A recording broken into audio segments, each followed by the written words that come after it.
அஸ்ஸலாமு அலைக்கும். டே 12 அல்ஹம்துலில்லா. எல்லாத்துக்கும் தெரியும் என்ன நடக்குதுன்னு. எல்லாருமே இங்க நல்லா இருக்கோம், சேஃபா இருக்கோம். ஊர்ல யாருமே பயப்பட வேணாம். எல்லாரும் பதட்டப்பட்டு கால் பண்ண வேணாம். எல்லாரும் இங்க நல்லா இருக்கோம். அல்ஹம்துலில்லா. நேத்து காலையில கொஞ்சம் சவுண்டா இருந்துச்சு. மதியானம், ஈவினிங்லாம் நல்லா இருந்துச்சு. சரி கிராசரிஸ்லாம் வாங்கி வச்சிடலாம். தராவி தொழுதுட்டு கிராசரிஸ்லாம் வாங்கிட்டு வீட்டுக்கு வரப்போ ஒரு 12:00 போல அலர்ட் சவுண்ட் கேட்டுக்கிட்டே இருக்கு. வெளில வேற சவுண்ட் 3 வாட்டி வந்துருச்சு. அப்பதான் ஒரு மாதிரி பயமாவே இருந்துச்சு. ஒண்ணும் ஆகாதுன்னு மனசுக்கு தெரியும். எதுவுமே வராதுன்னு தெரியும். அல்லாஹ் இருக்கான் அல்ஹம்துலில்லா.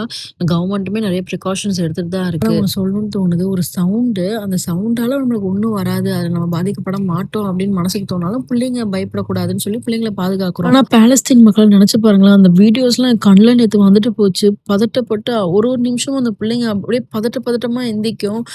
நிமிஷத்துக்கு நிமிஷம் பாம்பு போட்டப்ப, அந்த வீடியோஸ்லாம் பார்த்து அப்படியே அழுதுருக்கேன். அவ்ளோ இதுவா செஞ்சிருக்கேன் அவங்களுக்காக. இப்ப நம்மளுக்குன்னு வரப்ப அவ்ளோ மனநிலை அவங்களுக்கு எப்படி இருந்திருக்கும்? அல்லாஹ் பாதுகாக்கணும். ஜன்னத்துல் ஃபிர்தௌஸ் குடுக்கணும் அல்லாஹ் எல்லாத்துக்கும்.